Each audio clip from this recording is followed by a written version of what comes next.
welcome to our midweek episode of the Geek Buddies!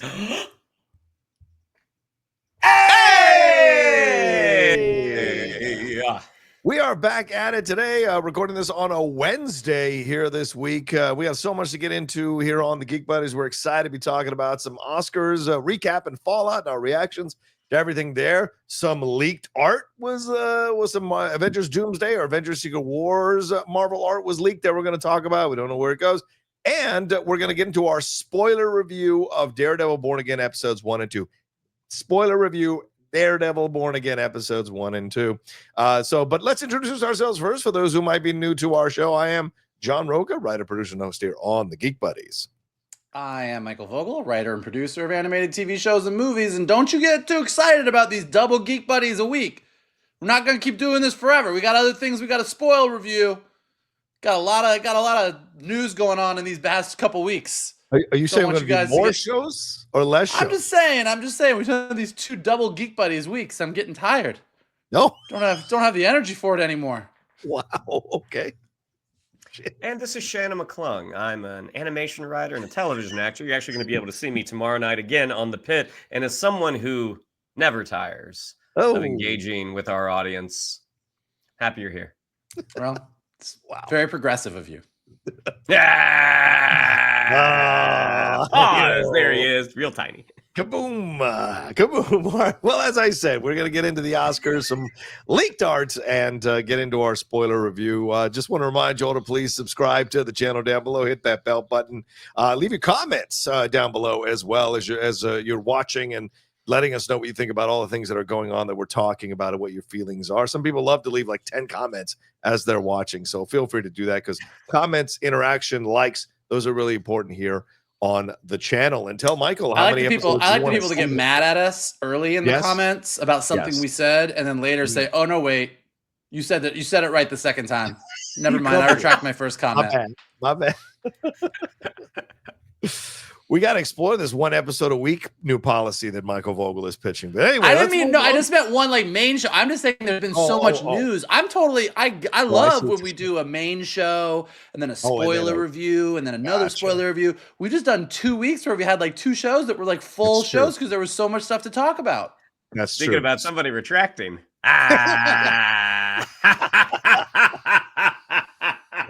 Yeah, because we're gonna have like Daredevil Born Again, Andor, and main show weeks, so it's gonna get hairy very soon for sure. What was the worst? The worst was when we had, I think it was like we had Game of Thrones and a Marvel show, and a Star Wars show, and maybe you and I were also doing Picard. Like there was one point where there was like every day of the week I was doing something. I don't know. Lost it. Was there a house? Did we do Lord of the Rings or Rings of Power? We did House of the Dragon, Rings of Power, a main show, and maybe there was one more. We didn't do Rings of Power. I know we didn't do Rings of Power because I haven't watched that show. The second season, rather. Well, yeah, the first season because they were on literally at the same time. That's right. So yeah. Oh, maybe we did. I don't know. Good times all blend together. Well, I'll tell you what else blended together. Yeah. That is the Oscars, ladies and gentlemen. Kabang! Look at all those wonderful people who are at the Oscars here, blending together their dresses and their genres of films for all these multiple nominations. There are quite a few winners, quite a few presenters, some losers in there. Not losers in terms of life, but losers in the awards. That were a part of the 97th Oscars here. Sean Baker certainly the winner of the night. 4 Oscars in one night for one movie. That's never been done before. Walt Disney did win 4 Oscars, but they were for 4 separate films on one night. He's the first person ever to win 4 Oscars in one night. Yeah, not John Ford, not Billy Wilder, not Quentin Tarantino, not Scorsese, not Spielberg, Sean Baker. There were some fun speeches here with Kieran Culkin wanting to essentially impregnate his wife because of the Oscar he won. Adrian Brody went on and on and on and on and on, and is almost as long as The Brutalist. Zoe Saldana had a really wonderful emotional speech speaking about her being the first Dominican, the person of Dominican origin to win an Oscar award, and quite a few other surprises throughout, and some wonderful opening performances from Cynthia Erivo and Ariana Grande to really set us well. And Conan O'Brien hosting this thing we were about 20 minutes over in the end, but I thought it was a really great show. Michael, what did you think of the show? What stood out to you? What do you want to hit on? What do you feel about the show? What do I feel? I thought it was a good show. I think that Cynthia and Ariana singing at the top was maybe the top of the show. I mean, I think that was the peak. I think not that it went downhill from there. Everything else was fine, but I don't think that the tribute to James Bond performances or any of the other things that kind of came up along after that quite hit those peaks. I mean, they started strong. And even like the little montage at the beginning of all the movies that were set in LA, like the whole opening of it, I thought was really, really lovely and nice. Yeah. And then it was an interesting Oscars. I mean, I think that most awards went about how we thought. I think the big thing people weren't sure of was after award season, was The Brutalist going to win Best Picture or was Anora? And at about halfway through the evening, as Sean Baker got up for his second or third award, you were like, hey, Anora's taking this thing. And then that also, affected Demi Moore's win, which I think that was probably the biggest surprise of the evening. Yeah.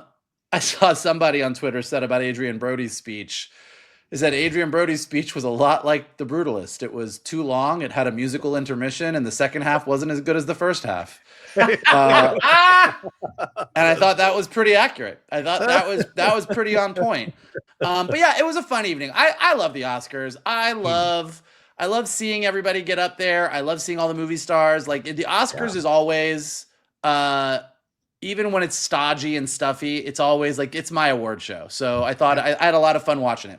I did not win the Oscar pool. I came very close. I think I was second place at our party, but I did not win the Oscar pool. What's the one that ended up biting you in the butt that cost you the victory? It was Anora. I put Brutalist for Best Picture. I kind of felt like Anora was going to win everywhere else, and then I put Demi Moore for Best Actress. Had those two been switched over, I think I would have taken it. Yeah, Sean, what about you? Were you surprised that 25-year-old Mikey Madison took the Best Actress award here? Zoe Saldana seemed to be the one that was the odds-on favorite. Timothée Chalamet had won the SAG Award, delivered a really strong speech about being one of the greats, and a lot of people thought maybe he was going to upset Adrian Brody. We also had Paul Tazwell, who was the first African-American costume designer, a male African-American costume designer to win an Oscar award. Walter Salles is the first Best International Making History, first Brazilian film to pick up Best International Feature with I'm Still Here. But we had some losers, though. Shannon, Emilia Perez, 13 nominations, only 2 wins. Dune Part 2, I think only won 2. Substance only won 1, I believe, for makeup and hairstyling. So, and Diane Warren missed out on winning an Oscar for the 16th time. So your thoughts, Shannon? What stood out to you? What worked for you? Would you like, or what did you not like? So I did not get to watch this one live because I was entertaining the tourists at Universal that day. So I was checking my phone. No, that is not a woo woo woo. Trust me. I was checking my phone, and then at one point, I think by the time I left work, I'm like, all right, I don't want to know who wins Best Actor, Best Actress, Best Director, Best Picture. I'm like, I want to save something. So knowing that it was going to be on ABC and Hulu, I'm like, oh, well, if it live streamed on Hulu, it should be available right away. It was not. And then when I went to ABC for the rebroadcast, it said it was supposed to start at 8:02. I've got my dinner cooked. My wife was at a party. So I was so excited. And then the premiere of American Idol started. And it kept saying on the bottom, American Idol premieres next week. And I'm like, this sure seems like right now because they're all talking about these kids singing. Wow. So after a little while, I kind of gave up the ghost. I'm like, well, I don't know we didn't DVR it. So by the time my wife got home, we turned it back on. And then it had started like 20 minutes late. I was like, well, that's annoying, but it's fine. Conan O'Brien, I thought was a fun host. I thought his bits went on at the beginning, maybe 2-3 minutes too long. Like I was ready to get to the awards. I do think that maybe you should have saved Cynthia Erivo and Ariana Grande for the middle. In terms of like the speeches, I think the Oscar for Best Speech goes to Sean Baker because he had 4 shots at it. Yeah. And each one was just he. Obviously I don't know him, but I mean he seems like just so appreciative and so thankful. it was just really nice knowing that what a small movie Anora was. I mean, and you know, throw the Brutalists in there too. Like the big year that independent film had this year, that was really nice to see. I thought Kieran Culkin's speech, it was funny. I mean, I didn't think he should have been up there. I mean, I think Johnny and I both agree that should have gone to Guy Pearce, or at least that was our opinion. Zoe Saldana's speech, that was a nice one. Adrian Brody's speech. I like how he came up and he said, "Hey, I'm going to be brief," and proceeds not to be brief, and then says, "You know, the time that I've had in between wins, he's like, you know, I've gained a lot of perspective," and then goes to demonstrate the perspective that he actually hasn't gained when he says, "Hey guys, you know, you can put your instruments down. I've done this before." It's like, oh, what a dick. It was a douchey speech. Yeah, like I was not necessarily on the Timothée Chalamet train. I mean, after like his SAG speech, like talking about being, I want to be one of the greats. It was like, okay. After Adrian Brody's speech, I was like, man, I really wish Coleman Domingo would have won this. And looking at the, you know, sort of like the little windows of like when they of the nominees and when they announced the winner, the people that stood out the most to me were Coleman Domingo and Fernando Torres, and I was like, you all seem. You seem like class acts. In terms of Mikey Madison, I mean, Mikey Madison, like I have not seen The Substance, so I can't weigh in on the performances. But from what I was told, Demi Moore is only in about half The Substance. Like, and that might be incorrect, but Mikey Madison is in 99% of every shot of Anora. And so, not getting into Demi Moore's performance, but Mikey Madison did a fantastic job, and amongst the best actress nominees that I had seen. Again, I hadn't seen The Substance. Of the four that were remaining, I would have picked Mikey Madison. I think it was a very strong year for acting. Like every one of the categories had people who were left off that you could have made a case for getting on to that nomination stage, and I really appreciate that. That's a good thing, you know. And I agree with you. I think Mikey was incredible in Anora. I loved Anora. But I mean, I have these questions because I saw people writing these big treatises on this is a statement about independent movies and your studio should do this. And we don't know what influenced. I mean, did the AI stuff affect Brutalist? Did the tweets affect Emilia Perez? I mean, you don't nominate something for 13 Oscars and not think it has a possible pole position in more categories than two. And so it's just there's these little issues around it. It was a very controversial lead up to the Oscars. Even Sean Baker has some stuff that people were noticing on Twitter, that he likes certain accounts, that he follows certain accounts. There were accusations yesterday that he ran a non-union ship on this movie, which people have shot down. So there's a lot of drama around this. And I also think people forget that The Brutalist was only made for a few million itself, even though it looks like a film that was made for 200 million. It wasn't really made for much more than Anora was made for. So in the end, though, I think it's really great for Sean Baker's been building slowly but surely to get the Oscar. It's a great, like, Mikey, keep doing what you're doing, keep growing as an actress type of thing. And, you know, Brody won. I don't know. I think that's great. I agree with you guys' speech. I do like the essence of what he was trying to say, but I agree that he really kind of just stepped on his own feet.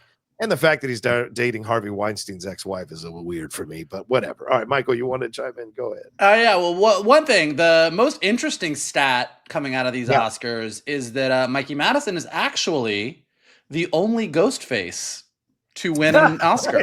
Scream, that's right. Which, with all the stats of Sean Baker's the most to win this, and you got this, and first black male costume designer, Mikey Madison is the only ghost face out of 6 Scream movies to win an Academy Award, which I think is pretty cool. I don't think any of the things that you mentioned led to things winning or losing. Oh, really? I think Emilia Perez didn't win because it's really not that great of a movie. Okay. And I think that The Brutalist didn't win because it's 4 hours long. And most people were like, I can't with the 4 hours. But what I do think is interesting about the Anora win, I don't think it's a statement about indie film. Like every time something like, I think what's interesting about this year, and I've had this conversation with a couple people, is you could say that this was a weak year for movies. You could say it was a weird year. People have said it's an off year. People have said all those things. But what I think is really interesting is we keep having these conversations about, well, does this feel like an Oscar movie? Does this feel like an Oscar movie? I don't know. Is it an Oscar movie? Does it not? And I think that like the tastes are changing in a really interesting way. The Substance is not an Oscar movie. But Everything Everywhere All at Once, when it came out, was not necessarily an Oscar movie. Anora, a lot of people are like, well, it doesn't feel like an Oscar movie, but it was one of the more enjoyable movies. I just think that all these movies are coming out, like there is more of a variety coming in. And I don't know what that says, and I don't think we always try and do all this self-examination in the moment as things happen. Well, what does this mean for us? You're like, no, you don't know. We're going to know 10 years from now when we look back on the Oscars and we can see like what happens from here. Oh, well, that was the moment that these things got more accepted. But I do feel like there was a wider variety of types of movies, not only nominated, but winning, which I think is, at the end of the day, a good thing. Yeah, it was the least amount of overall films to be nominated since 1991. Like it's the smallest number of films to be nominated over multiple categories since 1991. So that's an interesting situation. So yeah, I think 2024 was a good year for movies. It wasn't a great year for movies, but I think there are a lot of really damn good movies in 2024. So that's a positive to look forward to seeing where it comes. And you're right, Mike, we're not going to know for real for a while to see what the ramifications of all of this stuff was. Yeah, but you can make an argument about Anora. I think you can make an argument for every movie that was not, well, except for me. You could. I mean, I will say, and I mean, you can all disagree with me, but I do think that 10 years from now, we're not really going to talk about Anora or The Brutalist or The Substance, and we're still going to be talking about Wicked. Like Wicked will still, like I think, like probably like Wicked is a movie, and particularly with that opening performance, like going in this moment where you have like Ariana come out and singing Somewhere Over the Rainbow, and Cynthia coming out and singing Home from the Wiz, and then the two of them singing Defying Gravity. That, to me, out of everything that we saw at the Oscars, and I liked most of the movies this year, except for A Million Perez, but like when that moment to me was like, this is Hollywood. Yeah. Like this is the passing of the torch right here. Like Wicked has solidified itself in a way that what was that Sam Raimi Oz movie, Oz the Great and Powerful? Like there's been some at-bats of movies that take place in Oz, but Wicked really feels like it had that special sauce that we're like, oh yeah, this is going to be a movie that 10 years from now is still relevant for us. So we'll see. Yeah, you go ahead, Shannon. Go ahead. Well, no, I was going to say there's the speculation that it's the Return of the King argument, that when Wicked Part 2 Forever or whatever they retitled For Good. Wicked for Good. Wicked. All right. They are saving the awards recognition for that, much the same way that people felt they did that for Return of the King. There's a great tweet. There's a great tweet, and it's just a picture of like after the Oscars were over or something. But it's like Cynthia, Ariana, Tazwell, John Chu, Michelle Yeoh. Like there's a bunch of them, and they're all hugging each other. And it just says at the top, it's like, all right, guys, next year we're dominating this shit. I was like, that's what I want. Give it to me. But I don't know. I don't know, Shannon, because Dune Messiah comes out, and a lot of people have been saying that that's the Return of the King situation with Denis Villeneuve. So it could be Wicked versus Dune at the end of the day. I don't know. I don't think Dune is as accessible as Lord of the Rings was.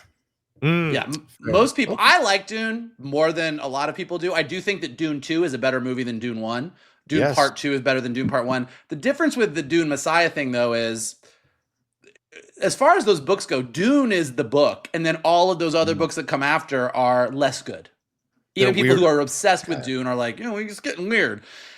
And so I think what Denis wants to do, and kind of turning it into this trilogy and then letting other people run with it where they want to, is good and interesting. And I'm kind of interested to see where the story goes. But as opposed to Return of the King, like he sort of had I'm doing a part 1 and part 2, and then added on a part 3. So I don't think people are like, oh, we're waiting for the third one. Like maybe it'll be amazing and he'll win all the awards for it. But I don't think it's quite the same as the Return of the King situation. Whereas Wicked for Good is that like, we know what's coming next. Right. We know some of the songs that are in it. We broadly know the story. And I hope they bring the heat. We'll see. I know. It could be Matrix Revolutions, or it could be great. We don't know. That's the thing. It's not going to be Matrix Revolutions. Get out of here. Especially when John said, I'm making this for the fans. Have you watched Have you watched Matrix Revolutions more than once? I watched it the other day because Pluto TV right now is showing them in rotation on one of the channels. I watched about an hour of it the other day. Yeah. There are moments in that movie that still work, but overall, still a bad experience. Still a bad experience, especially that ending. Wait, we just did this all over again? What the hell is that point of that?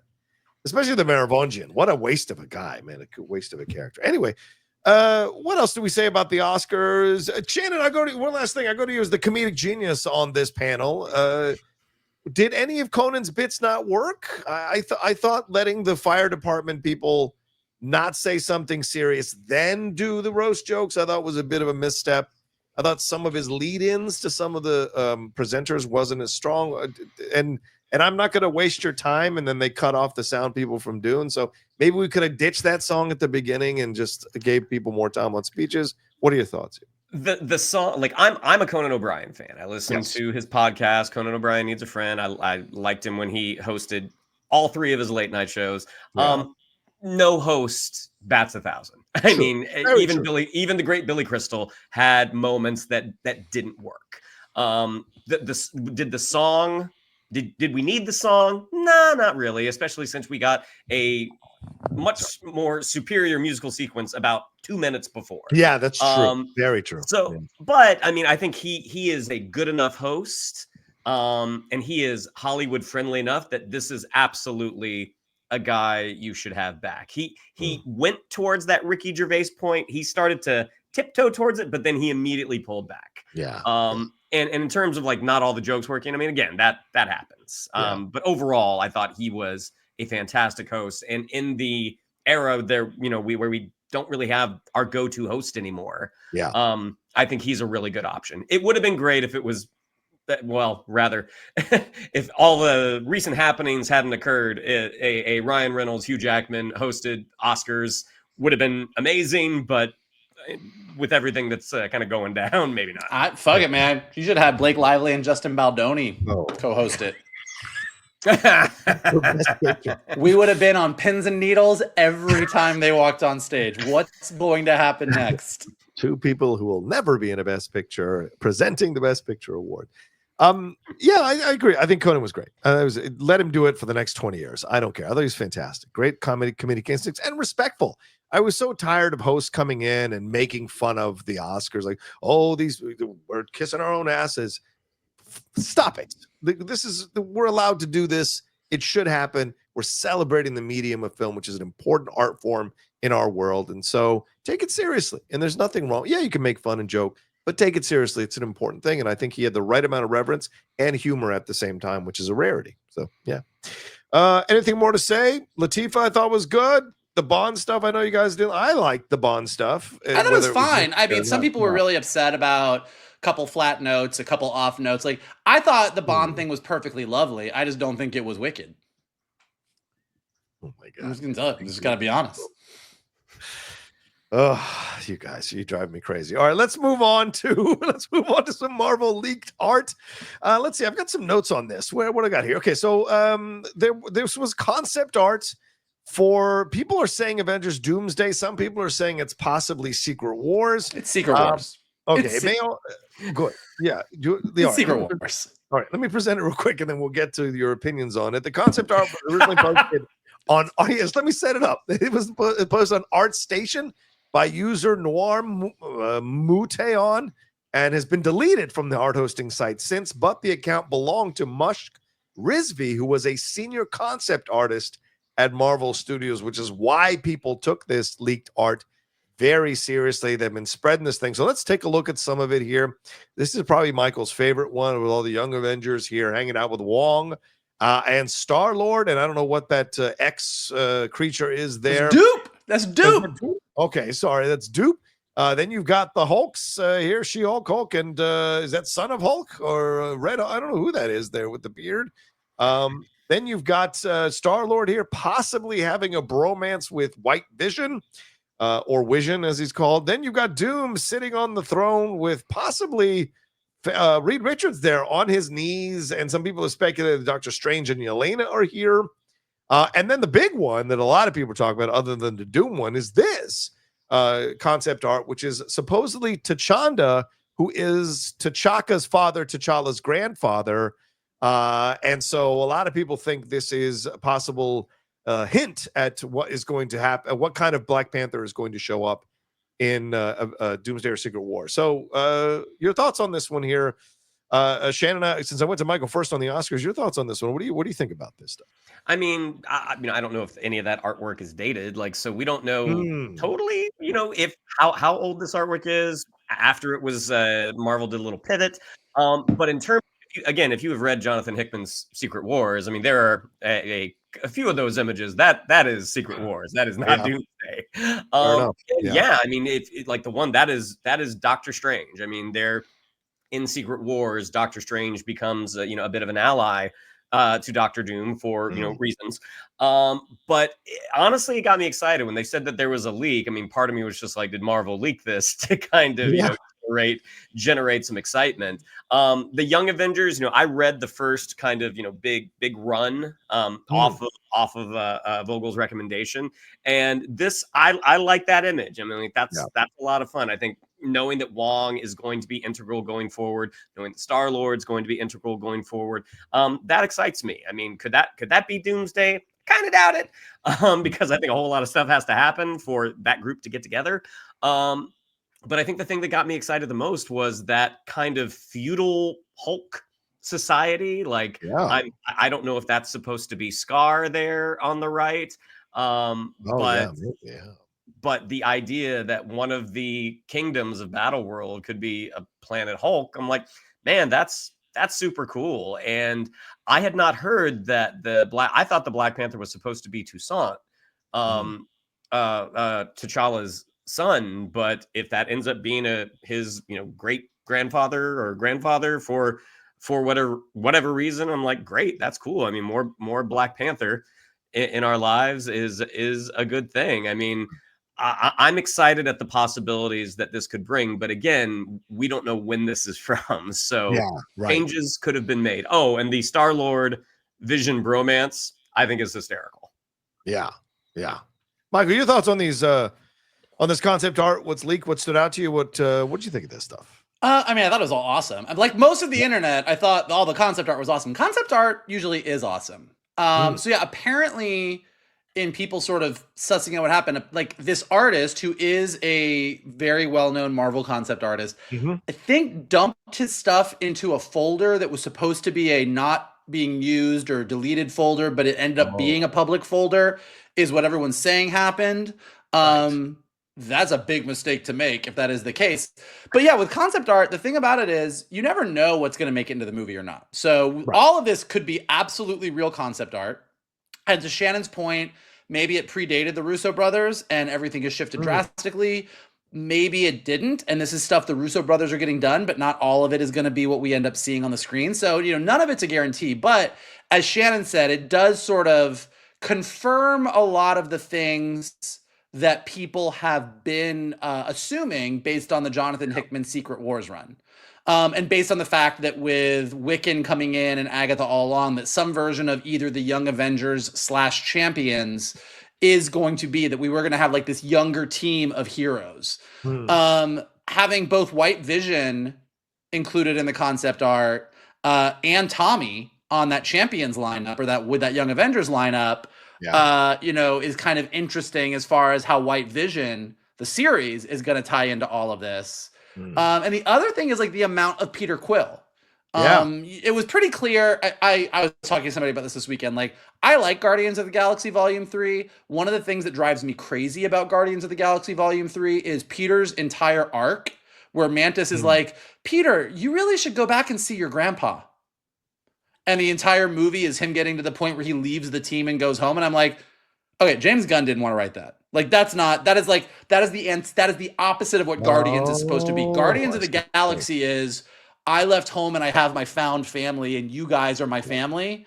And the only reason that I can that it just feels so forced to me. And I'm like, okay, well, clearly they needed Peter to get back home for Doomsday Secret Wars. And so seeing him pop up so much, I'm like, oh yeah, that is. And I do think, to Shannon's point, the idea of Peter Quill and Wong sort of championing the champions / Young Avengers and leading them somewhere on the journey. Like that's a great team up. Like that's right up there with Doctor Strange, Peter Parker, and Tony Stark on the ship in Infinity War. Like that's just a great crew. As far as all the Secret Wars stuff, to Shannon's point, it all looks pretty much like what you would expect. Like with God Doom. The thing about this scene, the Rocha's posting the photo right now that has like white Doom in white with Doctor Strange standing next to him in sort of the Elizabethan courtroom. The thing that's most interesting about this is in Secret Wars, the comic book, Doctor Strange is sort of Doom's ally in Battle World, but Doom has also recreated the world so that he is married to Sue Storm, and Valeria, who is Reed Richards and Sue Storm's daughter, is sort of his daughter. Now, Valeria is not going to be in this at all, but rumors do say that Franklin Richards is a major part of Fantastic Four, and there is a young man standing next to Doom in that picture. And so I do think that very likely could be Franklin Richards, which means the woman standing behind him and next to Doom at the throne could be Sue Storm, although I have heard a lot of people surmise that, like, if Robert Downey Jr. is playing Doctor Doom, him having Sue Storm be his wife seems silly. Like, why would he? Like, they don't really have anything to do with each other. That's two completely separate things. But there is a character who would be very valuable for Doctor Doom in Battle World, who he might want to have as the woman standing next to him, who might have reshaped reality several times in the Marvel Universe already. Sounds Wanda. And so that could be Wanda.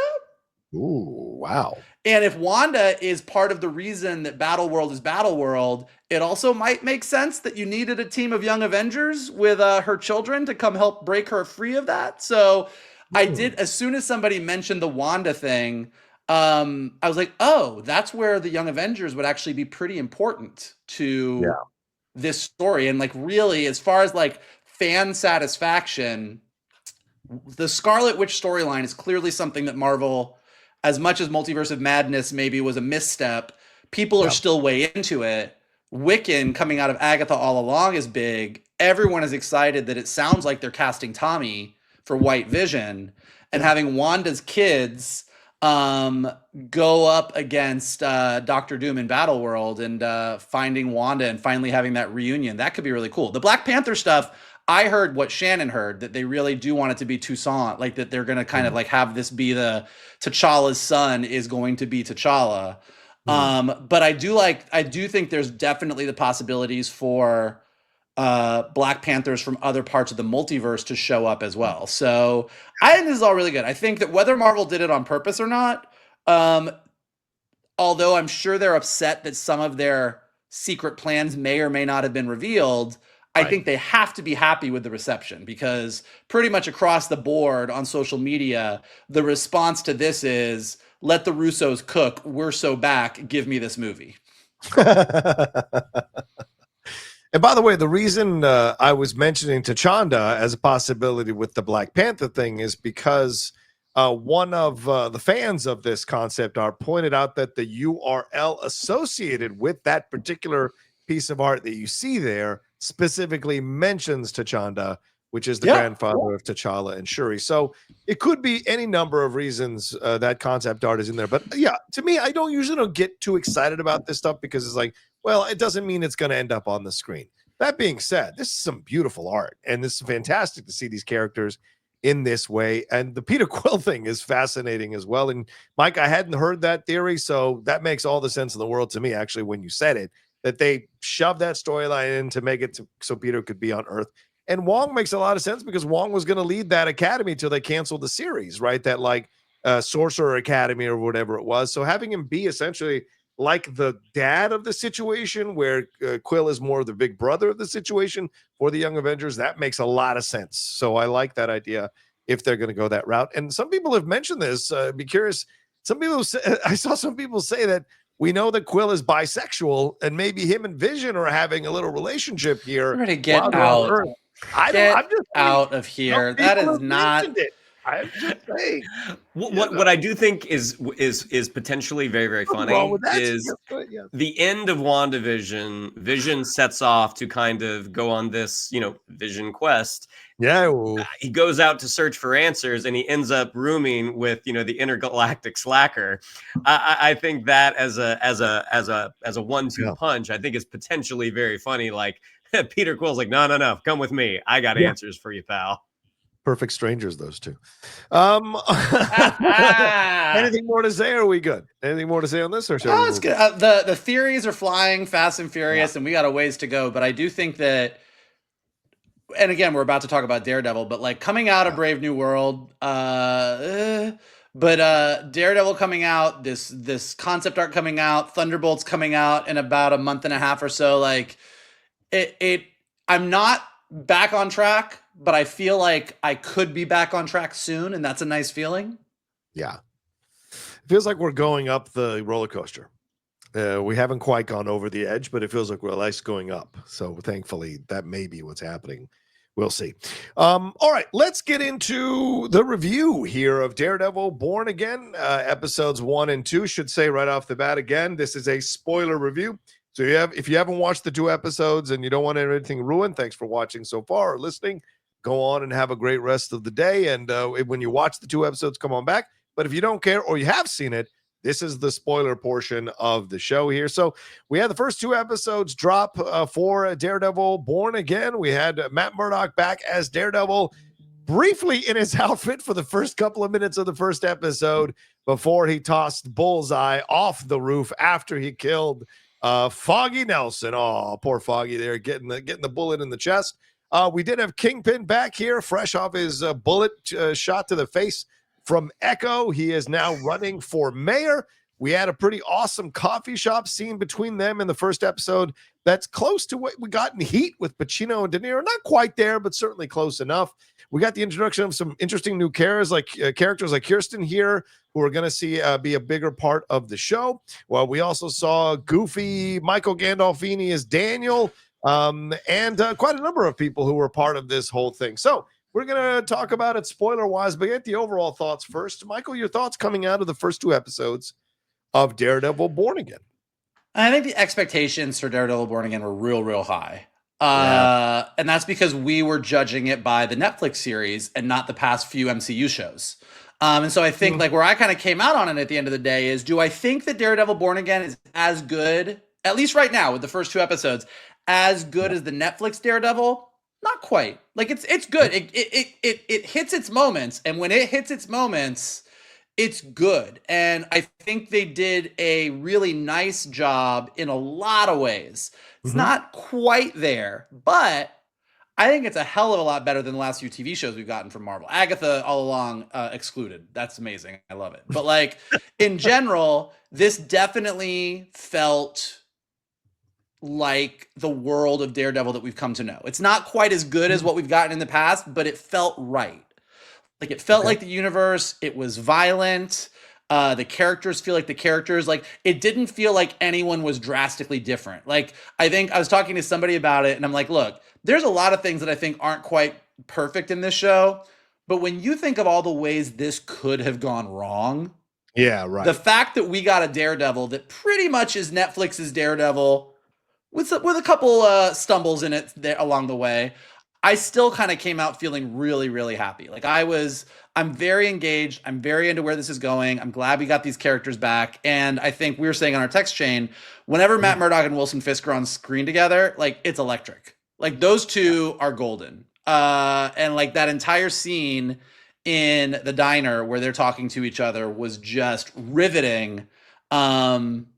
And I was totally down. So I'm very happy that Daredevil is now officially a part of the Marvel Cinematic Universe. And I'm glad to have the whole world back. It's not entirely unpleasant to see you. Shannon, your thoughts on the first 2 episodes, that we got coming out of this. What are you feeling here? What was weird during the day yesterday, I had off from work and I was just like, you know what, let me see if I can take my grumpy hat off and go see Brave New World one more time. Oh, wow.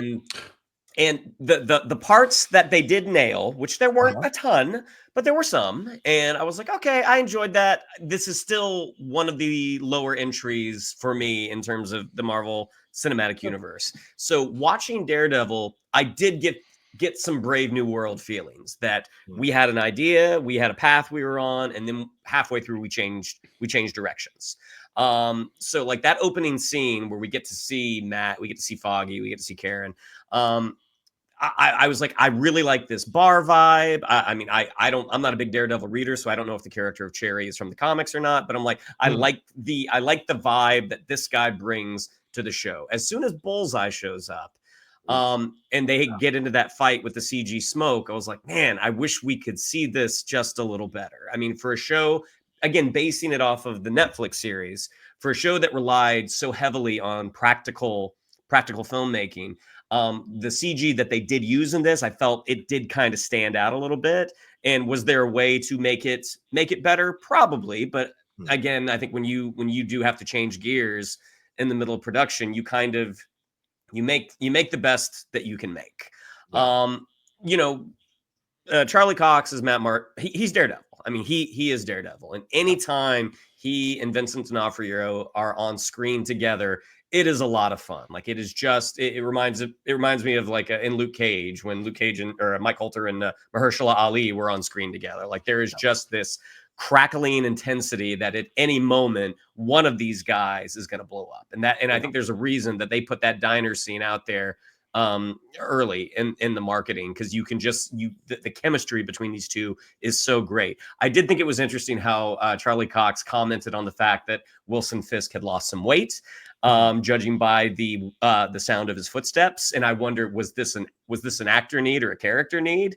Do we want Wilson Fisk to look less intimidating to the voting populace, or did D'Onofrio be like, I don't want to gain any weight, I don't want to wear the enhanced coat, like let me be as comfortable as possible.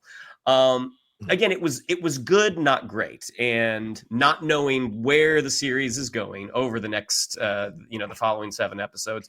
I'm happy that Daredevil is back, but there's a lot of stuff. There's a lot of stuff kind of shoved in. Like we have a lot of new characters that we're getting to know. It doesn't seem like Karen's going to be back anytime soon. The whole inclusion of White Tiger, listening to Matt Murdock make a talk about, well, he wasn't wearing his mystical amulet. That's such a hard right turn from what we've gotten from Matt Murdock in the Netflix series, that because they do touch on the Battle of New York and the dude that fell out of the sky with the hammer, hearing him use the words mystical amulet in a court defense, I thought was a little like, but again, I did enjoy it. But as Vogel already said, I think the expectations for the show were so sky high. Will it meet them? We'll see. Based off of some things I've read from folks who have seen all 9, it doesn't quite get there. But at the end of the day, Daredevil is in the MCU. Yeah, I thought the first episode was a little wonky. I thought it sped too quickly to the exposition and the foundation they wanted to lay for the season. I would have liked this to drag out a little longer.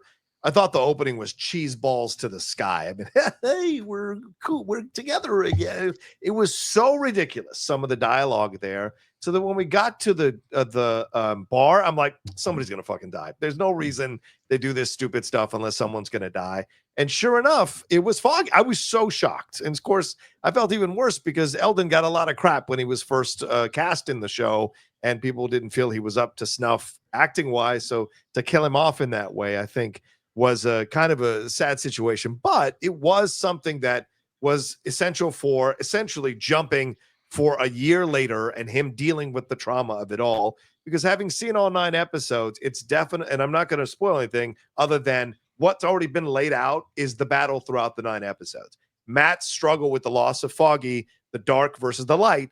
Kingpin's struggle with the dark versus the light. This idea that he wants to do more, but does the Kingpin shadow, as he says in the interaction with Matt, letting go of the darker side is very difficult to do. There's you are not, when we're doing these reviews, when you do anything the Kingpin said, you have to do the voice. You're not allowed to just like gloss over it. You gotta do it. Terrible. I like it when you do it. It gives me there's somewhere in the multiverse where you are my Wilson Fisk, and I like it when you do the voice. Oh, son, you just wait till the Punisher scenes. That's you and me. You just wait till the Punisher scenes with Daredevil. That's you and me for sure. But I thought it was great to have them back. But then the tragedy was like, okay, so we're jumping, and then you've got this new love interest here Margarita Levieva playing Heather Glenn, who is from the comics, as I think, Michael, you were stating. And she, I thought she was good. For those who don't know, she's Mother Coral. But my problem with the first 2 episodes and a little bit with the show is that there's some underdeveloped characters, some underdeveloped storylines, and they want to rush to certain spots. But I do think it gets better. And so the first episode, I think, was wonky. The second episode really starts to find a foundation. I like him defending Hector Ayala. I like the way that situation goes down. I like that he's the white tiger and they don't walk away from it. Like you said, Shannon, it's a little weird to hear him talk about a magical amulet, but it is part of it. And the thing that he's walked away from Daredevil, how does that work in his life? He started a new law firm with Kirsten, probably as a result of Foggy's death. Like he was talking to her. She was working as an ADA. They probably came together over Foggy's death and built the firm from there. So it's interesting move because they made such a big deal of bringing Karen and Foggy back. And it's like, well, it's a year later and they're gone. Karen's in San Francisco and Matt's moving on with his life and quickly with a new love interest. So it's a very interesting beginning for this show. It was a year. No, I mean, them getting together, is what I mean. They got together really fast. Have you read a Daredevil comic? I know, you're right. No, he's a hoe. Daredevil is literally the man whore of the Marvel universe. Him and Peter Quill probably could stack numbers against each other. Peter Quill has nothing on Matt Murdock. Matt Murdock sluts his way through the superhero community. Matt Murdock is a man slut for sure. He's a himbo. Yeah, well, I was going to say, I think to be fair to Marvel a little bit, it's not that they made a big deal out of Foggy and Karen coming back so much as we as fans did. Wait a minute. No. Don't let him off the hook. It's not about letting them off the hook. I'm not, no.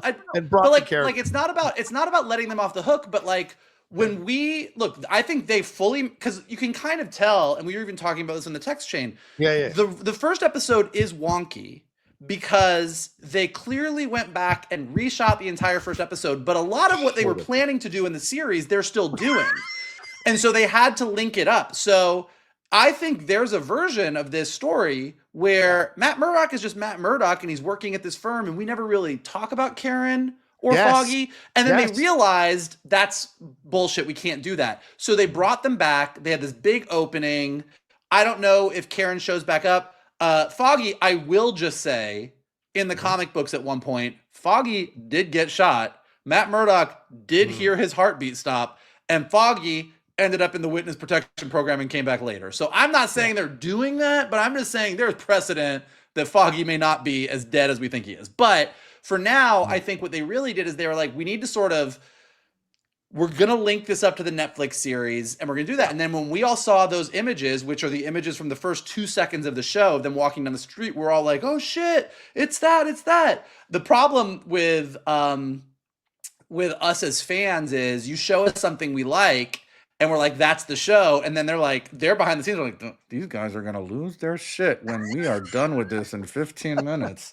All that being said, I thought it was a good one. I don't know what the original version of this was or why Matt had put up the cowl or what was going on or what the decisions were. But I do think this opening scene and Foggy getting killed by Bullseye, like from an emotional standpoint, is great for the Matt story. I don't disagree with Shannon that that there's something about the show that doesn't look as good as the Netflix show. They've hired the same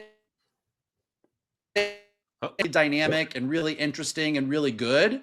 Yeah. What did you owe me? You kind of dropped out. You dropped out a little bit. Yeah. So just restate your sentence. Go ahead.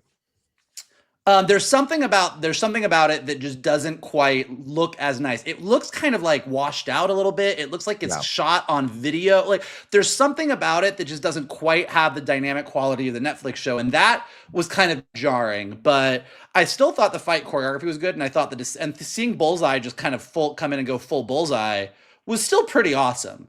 Yes. And so I think, like all of the moments, like him shooting Foggy, Matt throwing Bullseye off the roof, like it was still a pretty great way to kick things off. Even though the whole time I was watching it, I was like, this doesn't look quite as good as I wanted to, but everything that was happening, I was into. I have less of a problem than Shannon does with Matt Murdock mentioning a magic amulet. I think that's the price of doing business in the MCU. Like, Matt was in his little Netflix corner of the Marvel Universe where they weren't really allowed to talk about anything. And so it was sort of by definition, it had to be grounded. But now he's in a world where, he represented Peter Parker, helped him out a little bit. And like, even when we get to the second episode in New Year's, this is a world where we do see Luke Cage's bar being promoted, and we've got Rogers, the musical. Like, and if Fisk is going to be talking about all of the vigilantes out there and everything, like, I think like you're gonna have to, like, I've read enough Daredevil comics where Matt Murdock is defending all manner of superheroes. So having him mention the magic amulet didn't quite irk me. I thought it was pretty neat, but yeah, it like it was me. It just made my ears skip a beat. I'm sorry. It didn't make me go. Well, was that the noise you made? I believe. Let's talk about some of the new characters, but overall, like what they did in the first 2 episodes. This has been on our text chain. This is a bit of a controversial conversation here. BB Urich with the BB report, which, by the way, carries throughout a lot of the episodes. What are your thoughts on this, Shannon? You don't like it? You're not a fan of it? What are your feelings on the BB report and BB Urich? Well, I think what I said was I don't know how I feel about it yet. That's what I'm asking you. How do you feel about it? As of right now, like, is that what you said? I'm gonna go back to the tape. Go ahead. Go. Let's go to the tape. Let's go to the videotape. for all of our podcast listeners, we've taken out our phones. By the way, this is Janiyah Walton who is playing BB Urich, and I think she does a good job. While they're looking, I'm just gonna say I think she does a great job here. I like this concept because it's a way of making New York a character in the show in a way that they maybe couldn't have done before, and I really enjoyed that. And it does take advantage of what young people are doing nowadays, which is being their own journalists, and it kind of goes against legacy media. They want to do their own thing, and she is the fact that she's connected to Ben Urich, I think is a big deal in the show. So yeah, go ahead. John. Not sure I love it. Yeah, I said I don't know how I feel about it. I'm not sure I love it. Maybe I do. Maybe I'm sure that I do. I'm not sure yet, though. Okay. I liked it. Okay. Particularly like in a show where I kind of felt like a lot of the cinematography was feeling a little oddly like flat or washed out to me. I thought going to this like man on the street interviews that kind of had like the treatment of like it just kind of, that I thought was interesting visually. I really liked it. And to your point, Johnny, what you said, I do like how it was a really great way to sort of get the pulse of New Yorkers and how New Yorkers are feeling. And I do feel like New Yorkers' opinions, particularly New Yorkers' opinions about vigilantes, is going to be such a big part of this. And I much prefer cutting to the BB report than having a character in Fisk's office say, we just did polling and New Yorkers feel this way. Like, it just felt more dynamic and in the moment. Yeah. And I also like, I think someone somewhere at Marvel was like, God damn it, Netflix, you killed Ben Urich. Like, Ben Urich is a huge part of Daredevil and the Marvel comics. Like, Ben Urich is still kicking it in the Marvel comics, breaking stories. And so the fact that I didn't get to use him, I like that they brought in a new Urich who has ties to him, and is going to be that new, younger voice of the reporter. The only issue I had in her big scene with Fisk was she kind of came in, had this moment to interview the mayor, and instead of interviewing him, just stated a bunch of facts that were going to be important to the episode later on. Like, basically. She didn't even say, how do you feel about the police commissioner retiring and what does that mean for you? She just came in, she's like, you got a few minutes with Fisk, and she goes, the police commissioner's retiring and other people are going to leave too, and that's bad for you. What do you think about your wife? Yeah. And I was like, well, that was an odd moment. So I actually like the character. I'm excited to see where she goes, but that scene really, that scene made me go, well, let's deal with this. I understand that reaction. Yeah. Let's deal with this. What about Dopey Daniel? What are we going to do about this guy? I got to tell you, I think you're on this island by yourself. I don't think anyone else was bothered by him the way you were. Wait. I mean, this guy is like, hey, I'm going to deliver my lines like this so you believe the things that I'm saying. It was just so ridiculous. And then we're going to do shots, and then I'm going to casually reveal stuff that's going on at the mayor's office. Yet I really want to be a sycophant for the mayor. Like, it's just ridiculous. There's a lot of levels. Like every douchey guy in politics that exists? Yeah, but he's such low on the chain that the way they make it work with Fisk, I thought was, again, rushing. It was rushing to the point where he is able to be taken under Fisk's confidence enough that he can get a 5-minute meeting for his friend who is a reporter at his office in the middle of the 100 days of busyness that he has as a first-time mayor. So I just thought that was kind of weird. But in a world where our current president doesn't tend to listen to people that have years of experience and currently has a bunch of 20-year-olds employed by Doge. Yeah, this seems like not outside of the realm. Like the fact that Fisk wasn't listening to the woman that he hired who had years of experience in New York politics and liked the young guy that was like, you're fucking awesome, everybody likes you on social media. I was like, this tracks to me. But Fisk isn't stupid. Fisk wouldn't necessarily, that's the thing. Fisk goes for the people who are intelligent. He will not go with a sycophantic person who kisses his ass. He's used to that. But the guy wasn't, but it's not even that, but it's, I don't think what was happening in that scene, again, I don't care about this character that much either way, but I just think it's funny how much you hate him. What was happening in that scene was not that dude was kissing Fisk's ass. It's not that he was making shit up and saying, I think you're the most amazing person. What was happening in that scene is traditional politics was saying you should do this, but the social media response was different. And Fisk wins because of the fact that there are rumors that he crushed a guy's head, because of the fact that there's rumors that he's had illegal dealings. Like I'm not trying to litigate our current political things and say, oh, Fisk is Trump because Fisk is an idiot. Like what Fisk is doing and the way that Fisk gets elected is because of his cult of personality on social media, and he's going against the traditional political ways. And that's what that scene is representing, not this kid is sycophantic and kissing Fisk's ass. Well, and that's to Michael's point, like Fisk is smart, and the sycophant is a bridge to an untapped resource of people that are going to put him in office. And so because Fisk is smart, he's like, I'm going to use this to my advantage. That doesn't mean he's suddenly going to be these guys' best friend. It's that I'm going to use you are a means to an end. Yeah. I just would like to have been him be a bit more believable. But you're right. I mean, because the hole in the hole in the road, that is absolutely a moment where he just gets out of the car in front of all the smartphones and just you fill the hole, forget the red tape, you do this, and I'm getting things done. So you're right. It's no coincidence that this is absolutely Trump. There's no way they're not mirroring this or making it seem very clearly that this is Trump, a guy who doesn't listen to old school politics, doesn't listen to someone who's trying to advise him how the way it was before. Even the Buck is like pushing back on her when she says, well, you need to do this, you need to do this. He's like, so you're telling the mayor to do things, to do absolutely nothing in the first 100 days. So you see that. So he's going to break a lot of rules. But that's also what Kingpin is, right? And that kind of shows you where he's at.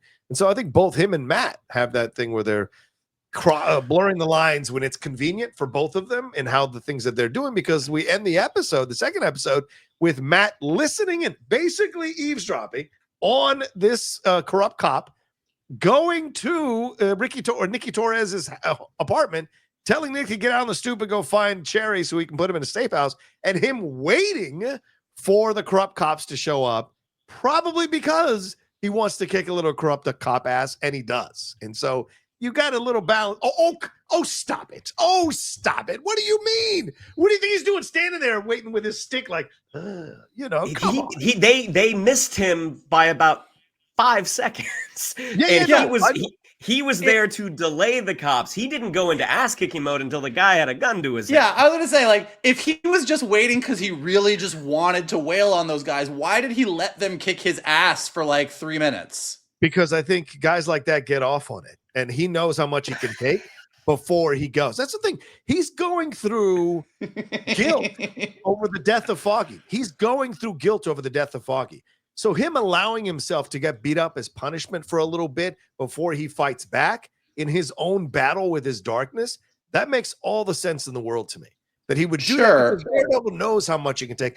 And what do you think? The corrupt cops are going to come in and go, oh, I didn't find him. Thanks, Matt. Take care of yourself. Be well, my guy. We're going to take off. We're not going to beat up the blind lawyer at all. Come on. He knew what I think there's a gulf between those two extreme scenarios. It's more like a that's one. relief, that's one interpretation of the scene. The other interpretation is, to Shannon's point, he gets the dude out of the building seconds before the cops come in. Yes. True. Is trying to keep them occupied, and I think is hoping that he's just going to be like, hey guys, I'll see you in court. Now, when they punched him, I was like, the fuck do these cops think they're going to do? Like, how does this hold up in court? Like you just punched the lawyer that is prosecuting against you. I was like, where does this go? But he let them go, and he kept, please don't, you don't want to do this, you don't want to do this. And then they pull the gun out, and they're clearly going to kill him. Right. And when his life is actually on the line, he has no choice, and he wails on them. Like, it is pretty clear the moment that he makes it. It's like this. I don't think that he's like, I'm really going to kick these guys' ass. If that was the case, don't use the gun. If that was the case, let them beat up on him for a few minutes, and then he can turn around and smile with blood in his cheeks and be like, now you got what's coming to you, and I would believe everything that you just said. But the fact that it's like, he gets the guy out of there, he tries to distract them, they beat him up, he does literally nothing, and then a gun is pulled, and then he's like, okay, well, I got to do this thing. I also think, in general, like, he's totally racked with guilt for what happened with Foggy. And Matt is definitely masochistic, but I think he's tried so hard to put Daredevil away that once he starts wailing on them, he for sure, there is joy that he has in fighting for, absolutely. But that scream at the end of the episode is like, fuck. Like, he was not waiting to do that. He wasn't excited about it. That scream was like, I have worked a year. Even Cherry has that scene with him where he says to him specifically before this, where he's like, I like the Matt of the past year. I like this guy. Like, I think he's worked really hard to put this away. And then in this moment, it all comes roaring back. That's one way to look at it. I know. That's one way.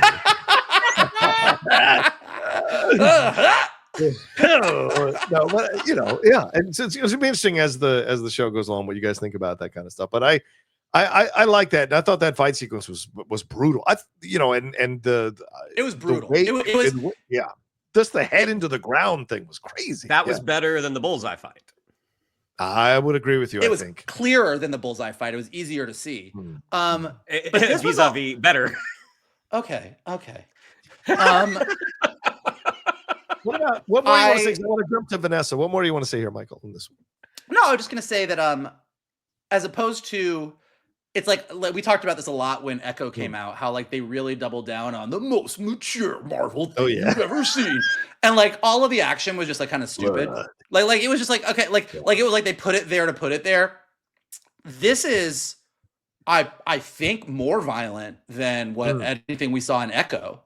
The opening fight with Bullseye and Matt and everybody in the bar, and this scene at the end of episode 2 are both, to me, more violent, but also, even as we are debating the meaning behind it, more important to the story and Matt's character. Like, this is a great example of violence being useful to story and character versus superfluous for the sake of violence. And I think that everything that happened in these first 2 episodes, as far as the action goes, regardless of how well it was shot, story-wise was really effective. I also think the violence, there will be repercussions for the violence. Obviously, you don't beat up 2 corrupt cops that way and not have it blow back on you.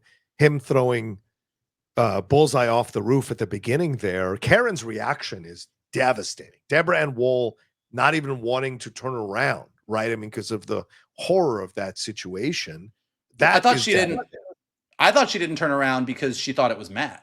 I don't know the reason. Like, she doesn't say one thing or the other. And I don't know if it's because Matt threw him off the roof or because it was Matt, possibly. But the reaction to it all, I think, is the thing that I stick with, right? And let's move on to the 2 ladies here as we wrap up our reviews. What do you think about the Kingpin and Vanessa situation that is happening here throughout these first 2 episodes? I mean, we find out that she has been running the criminal enterprise while my boy's been recovering from a gunshot from Echo, and apparently he has not been communicating with her. So, and this has gone so long that she took a lover named Adam in this whole situation. And then on the other side, Heather, what are your thoughts on Heather Glenn's introduction? We touched on it, but what are your thoughts on Heather Glenn, guys, and the way they're working her into the story here and having her be what she's writing a book about, quote, projected personas, including masks. I feel like that might play. She's literally Nicole Kidman in Batman Forever. Right. She is literally Nicole Kidman in Batman Forever. Meridian. That's right. It's literally the same character. And now she's the therapist for Kingpin and dating Daredevil. So it's an interesting situation. So what do you guys think about the Vanessa stuff? What do you think about the Heather Glenn stuff? Shannon, I'll go to you first. Vanessa, I enjoyed their dynamic in the 3rd season of Daredevil. Looking forward to seeing more of it. This is not directly about Vanessa, but when Fisk talks about it, he had a protege. He didn't have kids, but he did have a protege. And Matt saying, "Yeah, I heard she shot you in the face." Like that great moment. I hope they touch on. I hope they touch on that a little bit. That he got out of bed and went to Oklahoma. Like they didn't actually fully name check that. But no, I enjoy her as a performer, and I think they have a nice dynamic. Margarita Levieva. Yeah. I'm a fan of her as a performer. I think she's good. I will not steal Vogel's thunder here because on our thread he was the one who actually brought something up. But it is interesting the way she affects the story across multiple fronts. Their relationship did move a little fast, but again, Matt Murdock, he's a dog. So you have someone that is equal in dog ways. Like they're talking about taking vacations and how they have sex. Like it's an interesting situation. This dude went to LA and fucked She-Hulk. Like he has been busy. All right, so what are your thoughts on it, Michael? What do you think about Vanessa? What do you think about the way they're working Heather Glenn into this as well? The Vanessa stuff's really interesting. I want to know who Adam is, and I feel bad for him already. Like Adam, I don't know who Adam is, but he is. His days are numbered. I do like. I don't know that they're going to dive into it too specifically because I think that everyone internally probably agrees that Echo's not great, but I do to my whole point that we've made about Marvel in the past few weeks about how even if something's bad or doesn't perform the way you wanted it to, it's part of your universe and you have to keep it. I think all of this stuff of Echo being a part of this story, they've done a really good job of. Like that I contextually understand at the end of Hawkeye, Echo shot him in the face. He healed. Vanessa sat at his bedside. He got up, he took off to Oklahoma, came back and said, "I want to be mayor." And she's like, "What the fuck, dude?" Like, I contextually understand all that stuff as someone who has been reading all the different comics. And I think they've done that really well. I also love. Are you reading all the different comics? Yeah, that's when you watch all the MCU stuff, even when it's bad. Like, yeah, I read Secret Invasion. I see. But I also like that this isn't Vanessa specific, but to Shannon's point, I also like that as he is running on a campaign that is very anti-vigilante, he has taken what happened to him with Echo and said, "I was attacked by a vigilante." Left out all the rest of it. He's like, I am a victim of vigilante violence. And I'm like, that's interesting. That's cool. I think this divide between him and Vanessa is really interesting. I mean, the fact that she stepped up and kind of became Kingpin in his absence and is a good Kingpin. Even with the dick in the tracksuit mafia, she's a good Kingpin. She's keeping everybody in line. And now he's back. And like their relationship, I don't think has room for two Kingpins. Like there's this giant issue between the two of them. And that's really interesting. That is evidenced by when they do go to couples therapy together. You look at them on that couch and there is a whole lot of space between them on that couch. The thing about Heather Glenn that we were talking about, like, I think she's a fine character. It's great to give Matt a new love interest. Totally good. The way they meet each other with them both being sent to the coffee shop is super fine. The fact that the therapist that Matt's the other lawyer in Matt's office sets him up with happens to be obsessed with duality is like, okay, that's a coincidence, but that's a coincidence that's straight out of Batman Forever and Chase Meridian, but I'll give it to you. The fact that Matt's therapist, who is obsessed with duality, also, I'm assuming, and Rocha, you don't tell me if I'm right or not, maybe I'm too wrong. I won't. I am assuming that when the weird freaky guy at her book signing is like, I have trouble, I need your help, good chance he's Muse. So you're like, okay, so Daredevil's girlfriend who's obsessed with duality also is maybe going to be the therapist of the bad guy. And then she is also coincidentally couples therapist for Wilson Fisk and Vanessa. So at a certain point, and that's in 2 episodes, and it's like, this is I think to John's point about things happening really fast. I'm like, that is too many coincidences. Yeah, I agree. The Matt Murdock and Muse thing, if that is who Muse is, maybe. Or the Matt Murdock and the Kingpin thing, maybe, because she does sort of ask him when in the end of the first episode, when Matt is really upset that Wilson Fisk won, she's like, is there history there? And like, you're like, okay, maybe that would have been a good, like, there's any of those, like, I'll give you 2. But once you get into the 3-4 range in 2 episodes, I'm like, okay, God, can we not, like, what? Sure. Is she also Peter Parker's therapist? Does Wong pop in? Like, what the fuck? Like, so it was just like her. I think she's a perfectly fine actress. I think it's totally fine for Matt to have a new love interest. But the number of connections where she is sort of connected to everything happening in this story, I'm like, okay. It's like voiceover. It made me go. It's like voiceover in Mike and Shannon, you know this, where you hire one actor and they do 7 voices. It's kind of like that situation. Dario's like, hey, can we get her to be everybody's therapist? We got to save some money on the casting here. Can we get her to be everybody's therapist? But yeah, I'm not letting you know if that's Muse or not, or if that's a therapist or not. But yeah, this is an interesting situation for sure. But I like her chemistry with Charlie, so that's nice to see, and we'll see where it goes, obviously, in the next few episodes. The mayor thing is really interesting, which I like as a beginning for this. Oh, sorry.